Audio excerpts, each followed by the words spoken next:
ඔහේ යන්නත් කලින් කන්න ඕනිනේ. මේ තමයි අපි උදේම කාපු තැන. ඒ තමයි අවිස්සාවෙල්ල බස් නැවතුම්පොළ ඉස්සරහා ශ්‍රී සරවණ භවන් හෝටලය.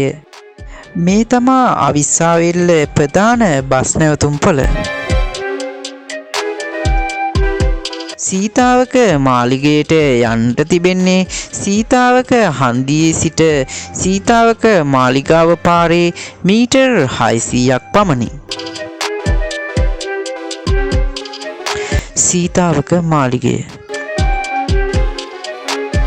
අවිස්සාවෙල්ල පනාවෙල මාර්ගයේ කිලෝමීටර් 1.5ක් ගිය විට සීතාවක රජ මාලිගාව තිබූ භූමිය හමුවේ.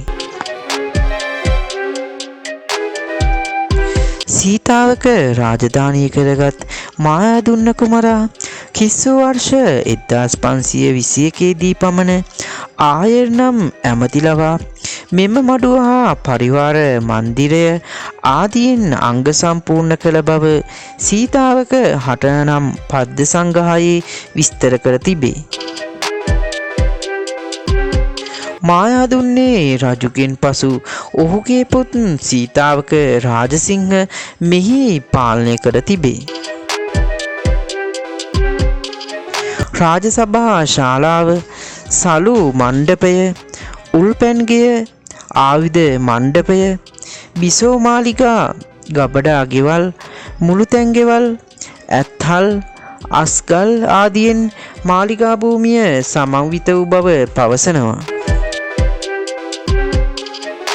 සැවුල් සංදේශයේද සඳහන් වන්නේ මෙම මාලිගාව විසිතුරු කැටයම් ගල් පෝරු සහිත කණු මත වහලය තනා රන්කොත් පළදවා බිත්ති සිතුවමින් අලංකාර කර තිබුණු බවයි පවසන්නේ. නමුත් වර්තමානයේ දක්නට ලැබෙන්නේ නටබුන් වී ගිය මාලිගා භූමියයි. ඕලන්ද පිඟන් කැබලි, දුම්පයිප්ප ඊයම් මූනිස්සම්, උළු කැබලි මද්ද කාලීන අවධියට අයත් කාසි, වලන් කැබලි, කම්මල් ඇන ආදී අවශේෂ මෙම භූමියෙන් හමු වී තිබෙනවා. ඉතින් මම අද ඔබට තොරතුරු ගෙන ආවේ සීතාවක මාලිගය පිළිබඳවයි. ඉතින් තවත් අලුත් වීඩියෝ එකකින් හමු වනතුරු ඔබට සුබ සතියන්තයක්.